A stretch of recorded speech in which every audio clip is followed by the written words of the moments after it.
Pues bueno, he preparado una reflexión a la que le he puesto un título de esta crisis es cristológica. Jesucristo es nuestra esperanza. Creo que la crisis que vivimos es cristológica. Está motivada por haber perdido la conciencia de lo que es el don de Jesucristo para nosotros. Entonces voy directamente a ello. Bueno, lo primero, decir, los cristianos somos cristocéntricos. Me ha alegrado mucho escucharle al padre Ferran esta expresión. He dicho, hombre, justamente de eso pienso hablar. Los cristianos somos cristocéntricos. ¿Qué significa eso? Pues que hemos descubierto en Jesucristo la clave de comprensión de la realidad. Hemos descubierto en él, pues, una cosmovisión desde la que todo se explica desde Jesucristo. Es decir, que no entendemos a Jesucristo como la guinda del pastel. ¿Me entendéis lo que significa la guinda del pastel? Pues que uno pone un pastel y al final para adornar pone una guinda encima, pero la guinda, aunque no la pusieses, el pastel seguía siendo prácticamente el mismo pastel. No. Nosotros no construimos la vida pues de la misma manera que quien no es creyente, ¿no? Y luego al final ponemos una guinda, un adorno religioso. No. Sino que entendemos que Jesucristo no es la guinda del pastel, es la piedra angular en la que todo el edificio se apoya. Esa es una visión bien distinta, ¿no? Tradicionalmente se han confrontado dos cosmovisiones, por los creyentes y los ateos, o sea, la visión teocéntrica y la visión, se ha dicho, antropocéntrica. La visión teocéntrica es poner a Dios en el centro como fundamento de toda la realidad. Bueno, y hay que decir que esta visión fue acusada por la modernidad de negar la autonomía del hombre. Si tú pones a Dios en el centro de la vida, la autonomía del hombre queda anulada, ¿no? Incluso su propia dignidad. Y sin embargo, el tiempo ha demostrado que Dios no únicamente no anula la autonomía del hombre o la dignidad del hombre, sino que más bien la garantiza la propia libertad del hombre y su autonomía. O sea que por una parte está la visión teocéntrica y por otra parte está la visión antropocéntrica. El hombre es el centro de la cosmovisión, el hombre es la medida de todas las cosas. O sea, es esa visión en la que todo se reduce al hombre. Pero lo curioso es que cuando se prescinde de Dios, el supuesto antropocentrismo de poner al hombre en el centro de todo, el hombre es la medida de todas las cosas, lo cierto es que no suele ser así. En la práctica se demuestra que luego, cuando se niega a Dios, el que ocupa el lugar central no es el hombre, es la economía, es la tecnología, son las ideologías. Lo cierto es que no está el hombre en una sociedad sin Dios, no es el hombre el que está en el centro. Lo que está en el centro es la economía, lo que está en el centro son las tecnologías. El hombre no es el centro cuando le hemos desplazado a Dios. Por eso entre estas dos visiones, ¿no? La teocéntrica y la antropocéntrica, nosotros creemos en la visión teocéntrica, que Dios es el centro y el fundamento de la realidad, ¿no? Y en eso compartimos con las grandes religiones monoteístas, con el Islam y el judaísmo, esa visión teocéntrica.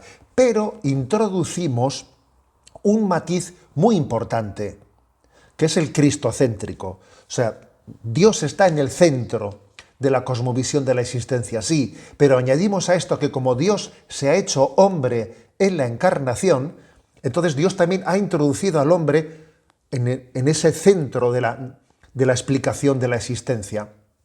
También Dios ha puesto al hombre como clave de comprensión de la existencia.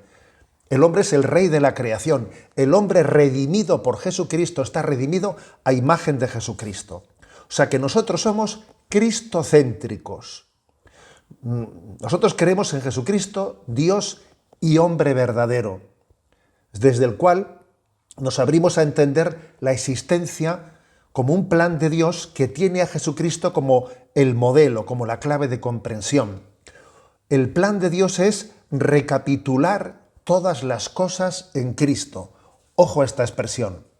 recapitular todas las cosas en Jesucristo. Esta expresión está en la carta a los Efesios, en el himno de la carta a los Efesios que está en el capítulo primero, que es maravilloso, y que os lo voy a leer. Este es un himno cristocéntrico, donde los haya. La cosmovisión del mundo se entiende desde Jesucristo. Dice: bendito sea Dios, Padre de nuestro Señor Jesucristo, que nos ha bendecido en la persona de Cristo con toda clase de bienes espirituales y celestiales. Él nos eligió en la persona de Cristo antes de crear el mundo, para que fuésemos santos e irreprochables ante Él por el amor. Él nos ha destinado en la persona de Cristo, por pura iniciativa suya, a ser sus hijos, para que la gloria de su gracia que tan generosamente nos ha concedido en su querido Hijo, redunde en alabanza suya. Por este Hijo, por su sangre, hemos recibido la redención, el perdón de los pecados, el tesoro de su gracia, sabiduría y prudencia. Ha sido un derroche para con nosotros, dándonos a conocer el misterio de su voluntad. Ojo ahora, este es el plan que había proyectado realizar por Cristo cuando llegase el momento culminante, recapitular en Cristo todas las cosas del cielo y de la tierra. O sea que es un himno maravilloso, os encomiendo a que lo leáis, está en el primer capítulo de la carta a los Efesios, un himno en el que nos explicamos desde un plan que Dios Padre tenía en Jesucristo. Dios pensó en nosotros viendo a su Hijo Jesucristo y nos creó para que fuésemos imagen de Cristo y para que todo el mundo se recapitulase en Cristo, para que fuésemos otro Cristo viviente, fuésemos imagen y semejanza de su Hijo Jesucristo. Bueno, por lo tanto, quiero concluir esta primera arrancada de esta reflexión. Insisto y resumo. Creemos en Jesucristo no al modo como una guinda de un pastel que se coloca ahí al final para adornar, no, sino creemos en Jesucristo a modo de una piedra angular, que es el fundamento de todo lo que existe. La piedra angular de un edificio es esa piedra en la que se apoya todo. Estamos llamados a cristificarnos y a cristificar el mundo, a cristificar la familia, a cristificar el trabajo, a cristificar la política, a cristificar el ocio, a cristificar la ciencia, a cristificar el arte. Esta es nuestra visión cristocéntrica. Entonces, doy un paso más.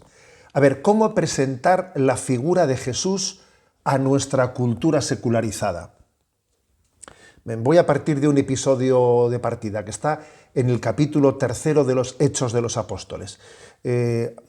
Van a entrar en el templo Pedro y Juan, y entonces allí se encuentran un pobre que les está pidiendo limosna. Dice, Pedro se quedó mirándolo, con Juan a su lado, y le dijo, míranos. Clavó los ojos en ellos, esperando que le darían una limosna, ¿no? Pero Pedro le dijo, no tengo plata ni oro, pero te doy lo que tengo. En nombre de Jesús Nazareno, levántate y anda. Es un episodio paradigmático. ¿Por qué? Porque, fijaros, ese hombre pide una cosa y recibe otra distinta. Hay que asumir, ¿no?, que existe un desajuste entre lo que el mundo nos pide y lo que el Evangelio nos ofrece. Aquel mendigo pedía una limosna, pero Pedro y Juan no le dan la limosna, le dan algo diferente, muy superior. Le dicen, levántate y anda, ¿no? Esto es una constante, hay un desajuste entre lo que nosotros pedimos, creemos que necesitamos para nuestra felicidad y lo que Jesucristo nos da. Jesucristo nos da lo que necesitamos, que no siempre coincide con lo que le pedimos, con lo que le pedimos. El caso es que en este caso, ¿no?, en este episodio que he leído, dice, el verbo utilizado es levántate, es decir, levántate, resucita a una vida nueva, vive una vida nueva, ¿no? Otro episodio paradigmático es el de ese paralítico que es descolgado en su camilla desde el techo, que está en el capítulo 2 de San Marcos, ¿no? Cuando consiguen allí ponerle, por la multitud de la gente no se le podía meter por la puerta, cuando consiguen descolgarlo por el techo, le ponen delante de ellos y entonces Jesús, para sorpresa de todo el mundo, dice: tus pecados están perdonados. Perplejidad. A ver, que se venía otra cosa. Venía que le curasen de su parálisis. Y Jesús va y le dice: tus pecados están perdonados. A ver qué ocurre aquí, ¿no? A ver, esto es una constante, ¿eh? Incluso fijaros una cosa, es verdad que Jesús realizó curaciones, Jesús curó a ese paralítico, pero curó a algunos enfermos, no a todos los enfermos. Realizó algunas resurrecciones, pero pocas. Y además a los que curó, luego volvieron a enfermar al cabo de un tiempo, y la segunda vez ya no tuvieron ese milagro de curación.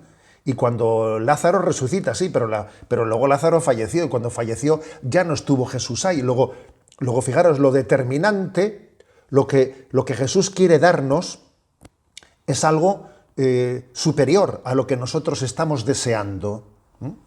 Él ofrece la salvación eterna y nosotros no siempre lo valoramos suficientemente. En el discurso del pan de vida, que está en el capítulo 6 de San Juan, Jesús dice, ¿no?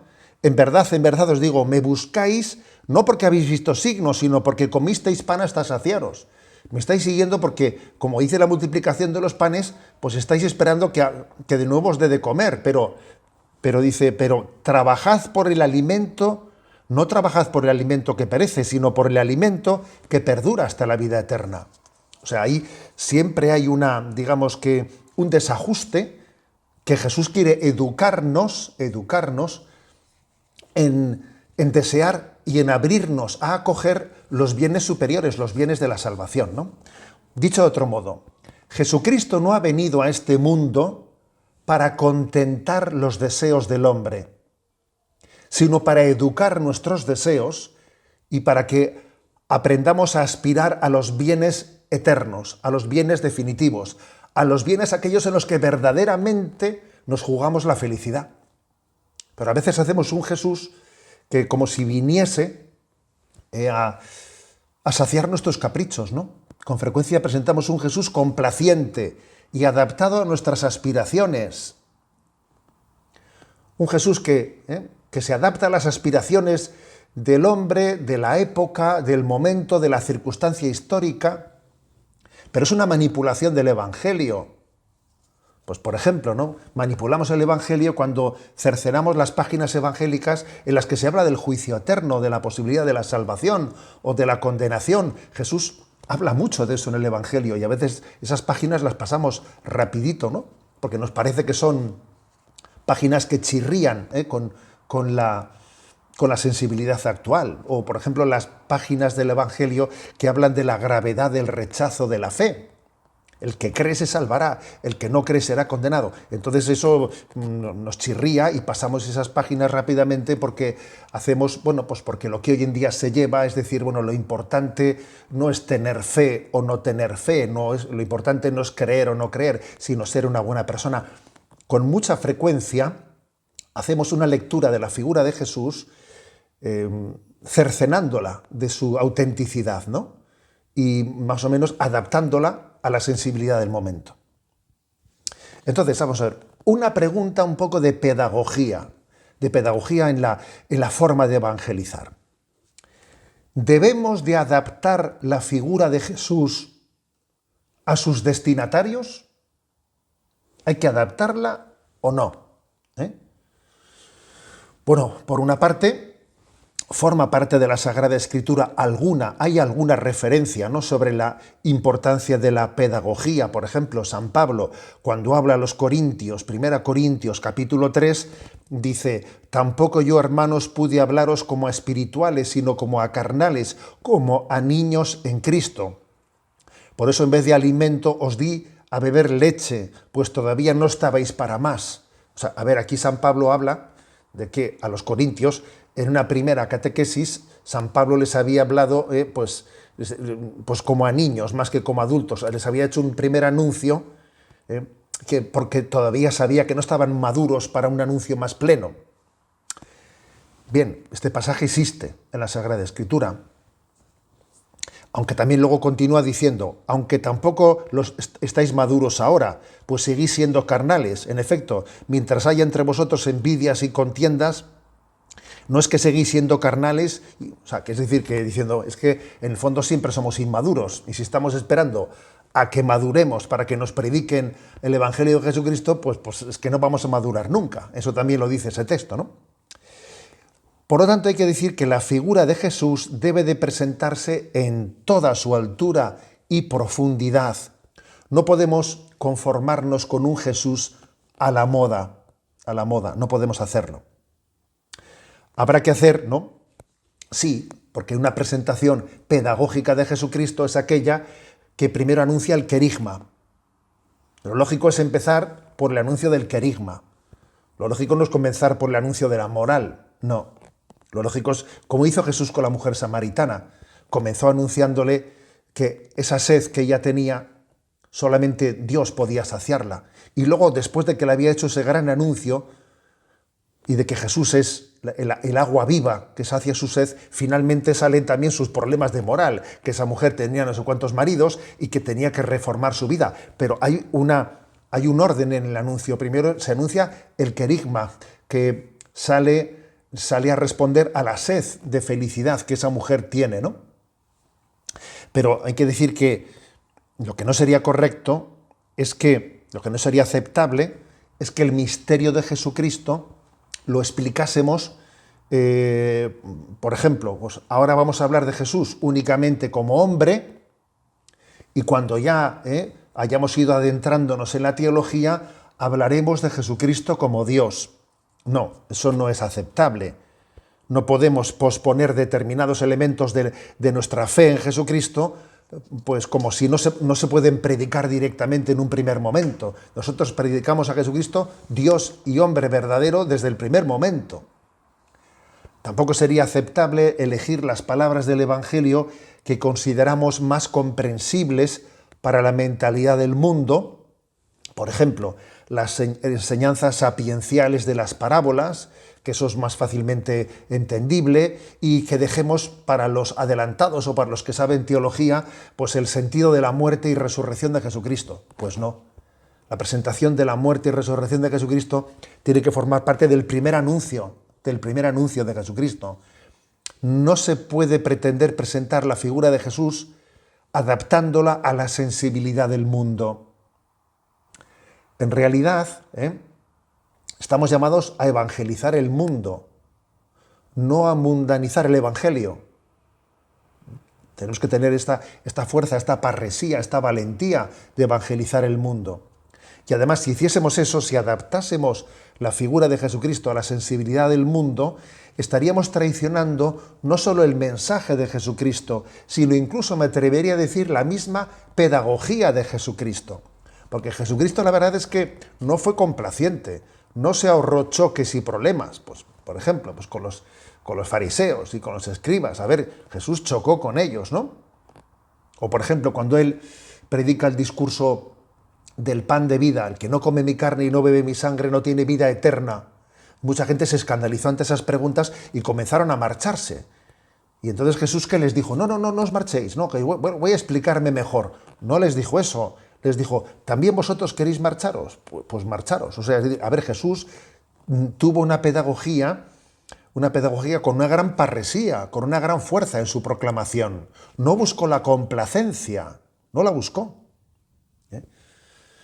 Por lo tanto, no podemos, de alguna manera, empobrecer la figura de Jesucristo por presentarla con la excusa de que sea más pedagógica para presentarla al mundo de hoy. No.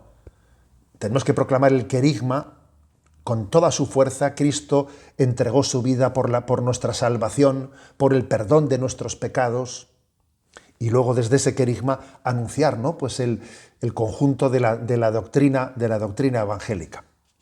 Bien, por lo tanto, decíamos que aquí la cuestión es el cristocentrismo. Hay dos cuestiones fundamentales que deben de estar presentes desde el principio en el anuncio de Jesucristo y que no se pueden posponer, que tienen que estar presentes desde el principio, que son la identidad de Cristo, quién es Jesús, y en segundo lugar, su misión. ¿A qué ha venido Jesús al mundo? Que es la cristología y la soteriología. La cristología responde a la pregunta de quién es Jesús. Y la soteriología responde a la pregunta de por qué Dios se ha hecho hombre. Son las dos cuestiones fundamentales, ¿no? Vamos a la primera, a la pregunta sobre la identidad de Jesucristo, la cristología, ¿no? Aquí es clave, hay una centralidad en la encarnación. Jesucristo es el Dios encarnado, el Dios hecho hombre. A veces hemos cometido el error de decir, no podemos empezar por presentar una cristología descendente. A ver, cojamos el Evangelio, cogemos el prólogo del Evangelio de San Juan. Claramente se comienza por hablar de una cristología descendente. Y el verbo, en el principio era el verbo, y el verbo estaba junto a Dios, y el verbo era Dios, y el verbo se hizo carne y habitó entre nosotros. Y esta afirmación central del cristianismo, de que Jesús es Dios hecho hombre, el Dios encarnado, es totalmente singular. No hay ninguna otra religión que haga una afirmación como esta. Y esto nos tiene que sacar del virus del relativismo que está tan extendido en nuestra cultura. Porque a veces, por ejemplo, en nombre del pluralismo religioso, se dice que todas las religiones son sustancialmente iguales, ¿no? Jesús es como un salvador más. Y obviamente no podemos aceptar tal afirmación. Nosotros valoramos todas las semillas positivas existentes en las demás religiones, especialmente las religiones monoteístas, ¿no? El Concilio Vaticano II nos ayuda a reconocer todas las semillas de verdad existentes en las otras religiones, pero afirmamos que Jesús es el enviado del Padre, es el revelador del Padre. El cristianismo es una religión de revelación. Dios se ha revelado, Dios ha elegido un camino para llegar al mundo, y ese camino que ha elegido es Jesucristo. Es el Dios encarnado para la salvación del mundo. No hay otro nombre en el que podamos ser salvados. Fijaros, nosotros creemos, así lo dice el Concilio Vaticano II, que quienes con fidelidad a su conciencia sean creyentes de otras religiones podrán salvarse. Incluso dice el Concilio Vaticano II que puede haber agnósticos que no tengan culpabilidad de su ateísmo, y que en la fidelidad a su conciencia podrán salvarse, ¿no? Ahora bien, todos ellos, los creyentes de otras religiones y esos agnósticos, cuando acaben sus días y cuando se presenten delante de Dios, sabrán que quien les ha salvado ha sido Jesucristo. Jesucristo es el Salvador de todos, no solo de los que creemos en Él, incluso de los que no creen en Él. Jesús es el Salvador, el único Salvador. No hay otro nombre por el que podamos ser salvados. Entonces, la afirmación de la encarnación es clave. Jesús es preexistente, ¿no? El prólogo del Evangelio de San Juan, el himno de los filipenses, siendo de condición divina, no hizo alarde de su categoría de Dios. Al contrario, se despojó. El comienzo de la carta a los hebreos. De muchas formas habló Dios a los hombres, pero en esa etapa final nos ha hablado por Jesucristo. El himno de los colosenses, todos estos himnos a los que me estoy refiriendo, hacen referencia a la preexistencia eterna de Jesús. Jesús es la segunda persona de la Santísima Trinidad hecho hombre. Por lo tanto, yo he dicho al comienzo, ¿no? He puesto como título de esta reflexión que la crisis que estamos viviendo es una crisis de cristología, porque en buena medida hemos sustituido la cristología por la jesusología. Sí, por la jesusología. Porque nos parece que es como muy simpático, como muy fácil, pues presentar a Jesús bueno, pues como un sabio, como un maestro, como pues, un relatador de parábolas, de enseñanzas sapienciales, ¿no? Sapienciales, al estilo de Tagore, etc. A ver, Jesucristo es mucho más que eso, ¿no?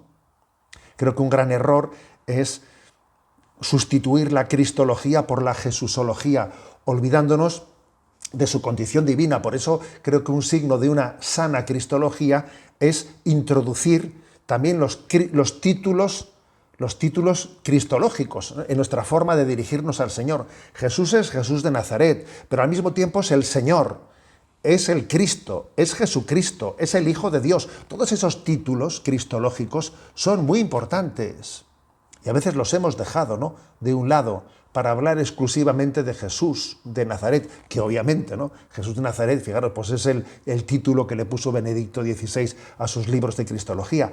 Pero el problema está en la reducción de la cristología a la jesusología. Y en segundo lugar, he dicho que hay dos cuestiones fundamentales, ¿no?, que tienen que estar presentes en el misterio de Cristo desde el inicio. Una es su identidad, es el Verbo encarnado, el Dios que ha venido en nuestra búsqueda. La iniciativa es suya que ha salido a nuestro encuentro. Y la segunda afirmación, el misterio central de para qué ha venido al mundo, el de la soteriología, ha venido al mundo para nuestra salvación. Su pasión, muerte y resurrección no tienen otra explicación que la de dar su vida por nuestra salvación. Por nuestra salvación. Jesús es el Salvador. Y esto supone tener conciencia de nuestro pecado, de nuestra condición pecadora, sin la cual, si no tenemos conciencia de mi condición pecadora, ¿qué significa decir que Jesús es mi Salvador? A ver, ¿de qué me salva? Si yo no soy pecador, ¿de qué me salva? Es que hemos perdido nuestra conciencia de pecadores y la misma redención de Jesucristo nos abre los ojos, ¿no? Si así de cruenta ha sido la pasión de Cristo por la que Él entregó su vida por nuestra salvación, nuestros pecados tendrán más gravedad de lo que suponemos, ¿no? No puede ser que nosotros quitemos importancia a nuestra condición pecadora como si fuesen unos defectillos, ¿no? Bueno, pasa un momento, ¿no? Entonces, siendo esto así, yo recuerdo que en una ocasión le dije a un joven, ¿no?, siendo yo entonces párroco en Zumárraga, me acuerdo que un joven me dice, yo soy una buena persona, yo no hago ni daño a nadie, yo soy buena persona. Y entonces, me acuerdo que yo le dije, bueno, qué bien, ¿no?, qué suerte tienes, porque claro, entonces tú no necesitas de Jesús, ¿no?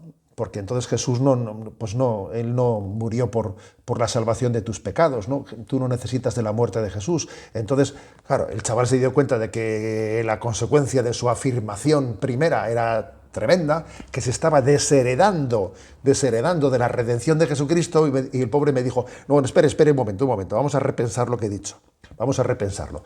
A ver, somos pecadores, y Jesucristo es nuestro Redentor, es mi Redentor, ¿no? Mi Redentor. Entonces, esto es algo clave, ¿eh? Tenemos que anunciar desde el primer momento que Jesús es mi Salvador, es mi Redentor. Porque el hombre, sin la salvación de Dios, no tiene la capacidad de superar su condición pecadora. Su destino lógico, es la condenación, es la perdición, si no es salvado, si no es rescatado por Cristo. Esto también nos ayuda, por ejemplo, a celebrar la Eucaristía. La Eucaristía como el sacrificio de Cristo, actualizado sacramentalmente y ofrecido al Padre por nuestra salvación.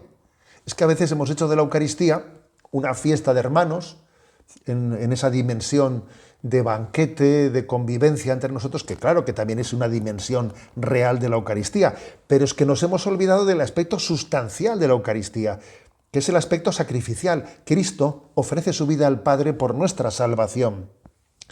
Este es mi cuerpo que se entrega por vosotros, decimos en la consagración, en el momento álgido de la Eucaristía. Mi cuerpo que se entrega por vosotros. Esta es mi sangre derramada por el perdón de vuestros pecados. Pues a veces también hemos secularizado la Eucaristía, la hemos secularizado, la hemos convertido pues en una fiesta de encuentro, de celebración, pero quitándole todo el dramatismo en el que Jesús actualiza sacramentalmente la entrega de su vida por nuestra salvación. En definitiva, creo que la crisis que padecemos, y cuando digo que padecemos, me refiero en el seno de la Iglesia, me refiero en nuestra sociedad secularizada, es una crisis cristológica. Se disfraza esta crisis de un debate de cómo acercarse al mundo, pero en el fondo es una crisis cristológica. Nos centramos en cuestiones que son que si el debate sobre la moral sexual, por ejemplo, que es el tema estrella, ¿no? Pero que en el fondo, la crisis es cristológica. El debate de la moral sexual, en el fondo, lo que esconde es un asumir los postulados de este mundo y avergonzarnos del Evangelio de Jesucristo, que es contracultural. A ver, el Evangelio de Jesucristo es contracultural. Por ejemplo, fijaros, ¿no? Pues cuando a Jesucristo le hacen la pregunta, ¿es lícito divorciarse de una mujer por cualquier motivo? A ver, es que resulta que en aquel tiempo, en tiempos de Jesús, había dos escuelas. Unos que decían que se podía divorciarse por cualquier motivo y otros por motivos graves. Entonces a Jesús le dicen, ¿tú de cuál de las dos escuelas eres? ¿De los de divorcio sí por cualquier motivo o de divorcio solo por motivos graves? Y Jesús respondió con contundencia. Jesús dijo, en el principio Dios los creó hombre y mujer para siempre. A ver, el Evangelio es contracultural. Y estaba Jesús hablando a una sociedad en la que se admitía el divorcio. Se admitía el divorcio. O sea, Jesús habló con esa libertad de decir, pues perdonad que os diga, pero no estoy de acuerdo ni con unos ni con otros, sino que el matrimonio es indisoluble, ¿no? Entonces, cuando abrimos un debate, supuestamente, ¿no? Pues sobre la moral sexual o lo que fuera, en el fondo estamos olvidando que el Evangelio es contracultural. Y detrás de la crisis de la moral hay una crisis eclesiológica. A ver, ¿qué es la Iglesia? La Iglesia es el cuerpo místico de Cristo que ha recibido la vocación de custodiar la revelación de Jesucristo y de transmitirla a todas las naciones en fidelidad a Jesús. ¿O por el contrario, la Iglesia es el conjunto de los creyentes que se reúnen para decidir qué les parece prudente formular en su fe, adaptándose al devenir histórico-cultural? ¿Cuál de las dos cosas es la Iglesia?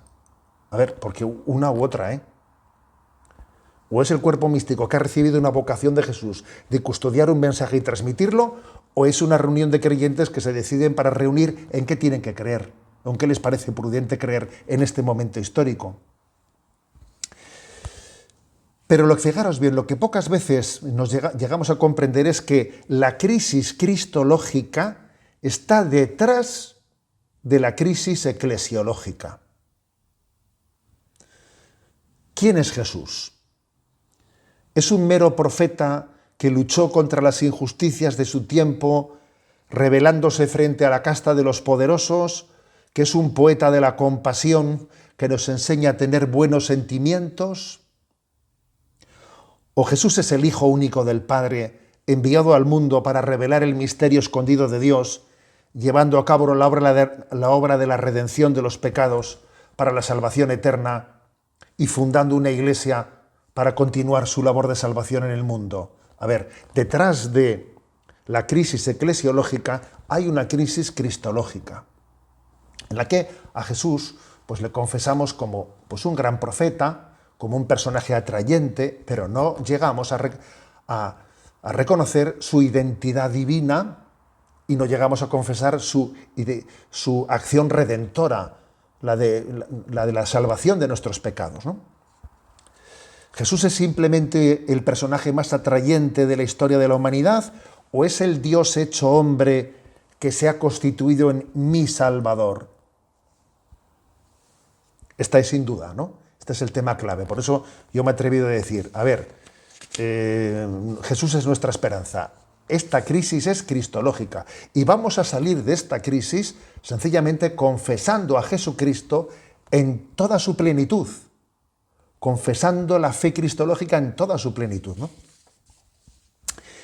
Bueno, aunque sea muy brevemente, voy a añadir un breve excursus. Detrás de la crisis antropológica de nuestros días, también hay una crisis cristológica. Me refiero a la crisis antropológica en la que hemos llegado a perder la conciencia de quién soy yo, la crisis de identidad, ¿no? En todos los sentidos. O sea, estamos en una crisis muy fuerte de sentido. El hombre ha perdido la conciencia de su identidad, ¿no?